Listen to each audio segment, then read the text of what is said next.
sexualization of women in video games, and we're going to be talking about how when women are in roles, they are typically displayed in revealing clothing without any substance to them. They don't have much character, but they are used as an object placement, a sexual object for the male characters.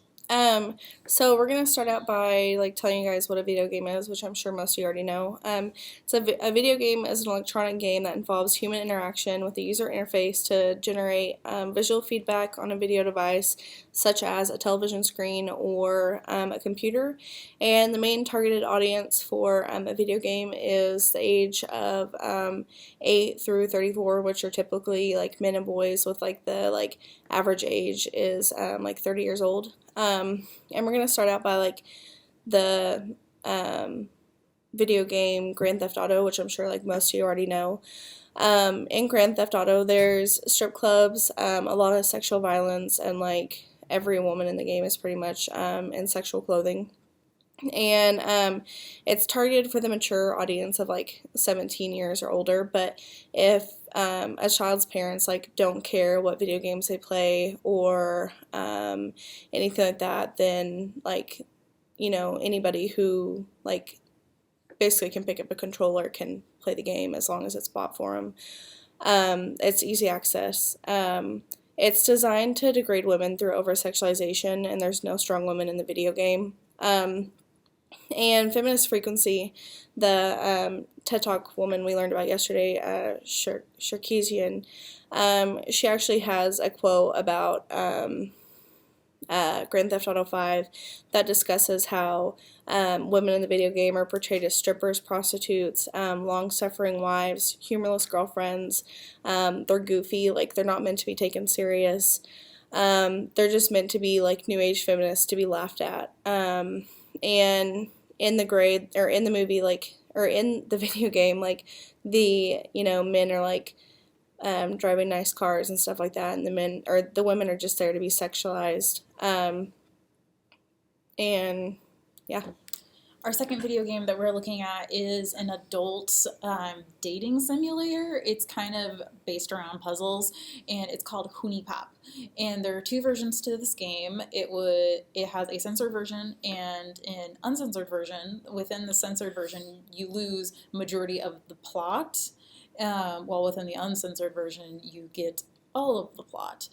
The game was released in January of 2015 through a Kickstarter, and this game starts off with you as a player. You can choose whether you're a female or male, and you're a faceless person who ends up meeting the first person you meet is overly sexualized, and she is there to help you get laid. That is the objective of the game, and all the other women, all the other 9 women in the game are there for you to sleep with them. They are all wearing revealing clothing. The one female who starts off not wearing revealing clothing is end up told by her other female characters that she must be wearing these revealing clothing for herself to get attention, and she says, I don't want to wear this, and then you as a player end up telling her, no, you should start wearing these clothes more. So it's reinforced that her only value is through explicitly showing herself off within a public setting. And when there are other women about, they're usually standing in very uncomfortable sexual poses with these revealing clothing while you're going on dates with them, and you have to go on so many dates before you end up sleeping with them, and the objective is to sleep with all 9 girls by the end of the game. And it's just reinforcing the fact that women are there for purely sexual objectification through their clothing, through the act of them being there solely for you to sleep with them. And when any of them have any substance to them, it's slowly knocked down by their other female peers or you.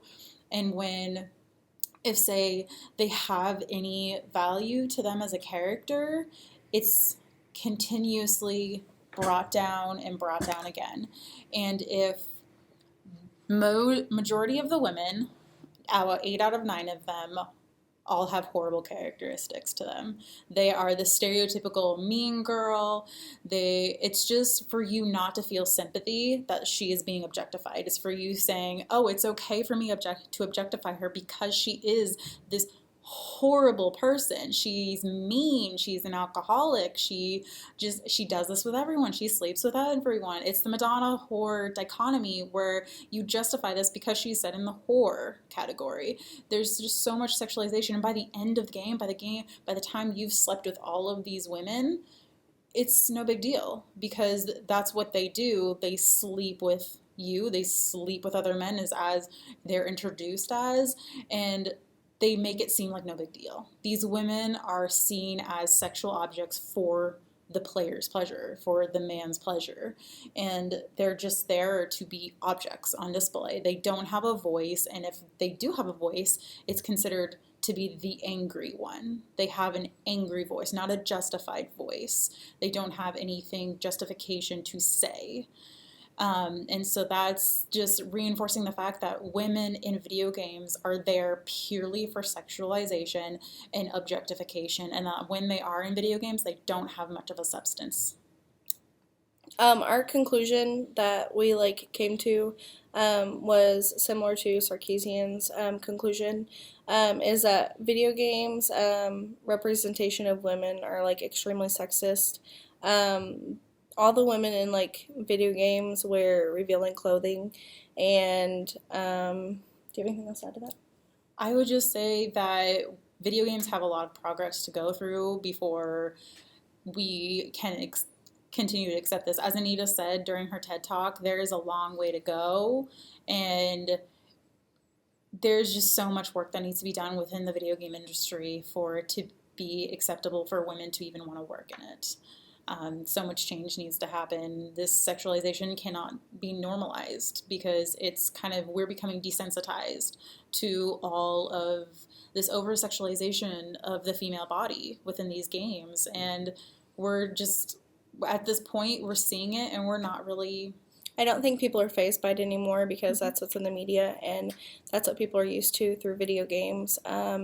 And basically on television and every other source. So for people now, it's just kind of it's normal. But now I think once it's actually brought to people's attention that they'll learn that maybe it's not okay for women to be sexualized. Maybe women should have the same representation of men. And yeah, we hope you guys enjoy our vlog. Yeah.